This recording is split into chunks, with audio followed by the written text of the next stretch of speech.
आपका कोई अंदाजा है कि इस बार आप कितनी सीट जीत सकते हैं? भारतीय जनता पार्टी 325 प्लस जीतेगी उत्तर प्रदेश के अंदर, अपने सहयोगियों के साथ जीत करके आएगी, इसमें कोई संदेह नहीं होना चाहिए। पर इतनी तो आपने 2017 में भी नहीं जीती थी। मैंने क्या कहा, 2017 में भी भारतीय जनता पार्टी ने अपने सहयोगियों के साथ 325 सीटें जीती थी जी। लेकिन इस बार हमने ये देखा कि 2017 में जो आपका जो रणनीति थी, आपने एक बड़ा गठबंधन बनाया, वैसा ही गठबंधन अखिलेश बनाने की कोशिश कर रहे हैं इस बार, और उनका जो गठबंधन है उसमें उनकी बास्केट में ज़्यादा फूल दिखाई दे रहे हैं। देखिए, हर राजनीतिक दल को अपने अनुसार गठबंधन करने की पूरी स्वतंत्रता है।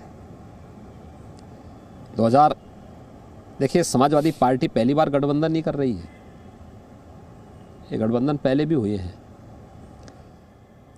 2017 में हुए थे, 2 लड़कों की जोड़ी ने गठबंधन बनाया था।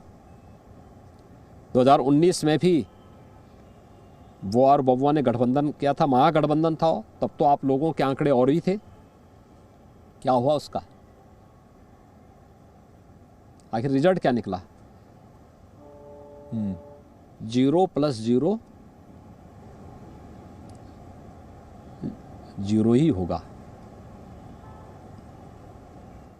मुझसे लिख के ले लीजिए,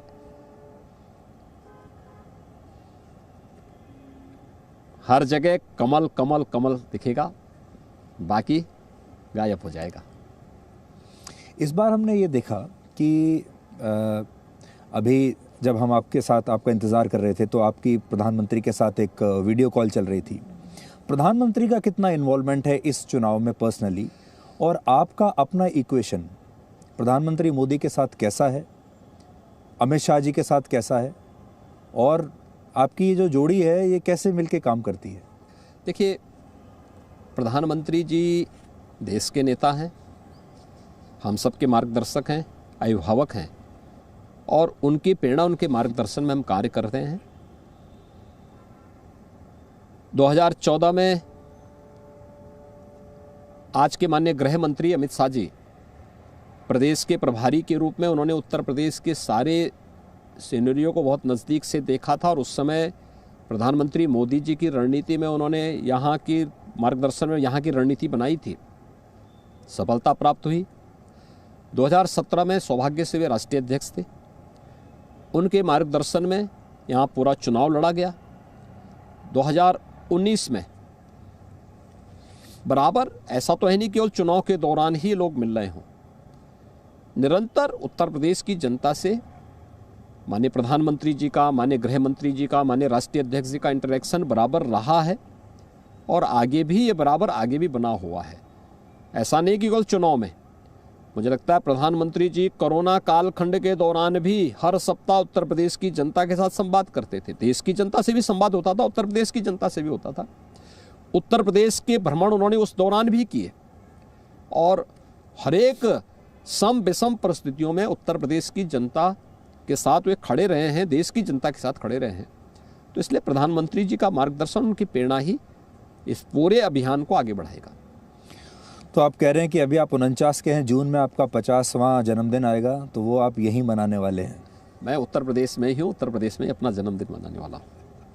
कोई ऐसा प्रेडिक्शन योगी जी, आप हमेशा चुनाव से पहले एक ऐसा प्रेडिक्शन करते हैं जो आगे चलकर लोग जिसको याद करते हैं, इस चुनाव से पहले आपका क्या प्रेडिक्शन है? वो सीटों को लेकर भी हो सकता है, राजनीतिक भविष्य को लेकर भी हो सकता है, बाकी चीज़ों को लेकर भी हो सकता है। देखिए, भारतीय जनता पार्टी के विजन को आगे बढ़ाना, राष्ट्रवाद, सुशासन और विकास के मुद्दों को प्रभावी ढंग से आगे बढ़ाना। लेकिन चुनाव के बाद आप लाल टोपी को कहाँ देखते हैं? अखिलेश यादव को, मायावती को, प्रियंका गांधी वाड्रा को, इनका क्या भविष्य? मैं नहीं तय करूंगा, जनता उनका फैसला स्वयं तय कर लेगी। बट आपको कुछ दिखाई दे रहा है अभी से? हाँ, मैं जानता हूँ।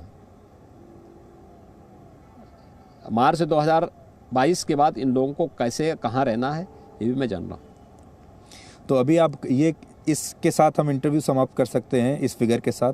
325 का फिगर आप दे रहे हैं। 325, उसके बाद फिर आपसे मुलाकात करेंगे। अगर आप उससे पहले इंटरव्यू लेने के लिए इंटरेस्टेड नहीं हैं तो मार्च 22 के बाद फिर आपसे मुलाकात करेंगे। योगी जी, बहुत बहुत शुक्रिया, धन्यवाद हमसे बात करने के लिए। नमस्कार। धन्यवाद। Presenting B News app, available on Google Play and App Store. Download it now.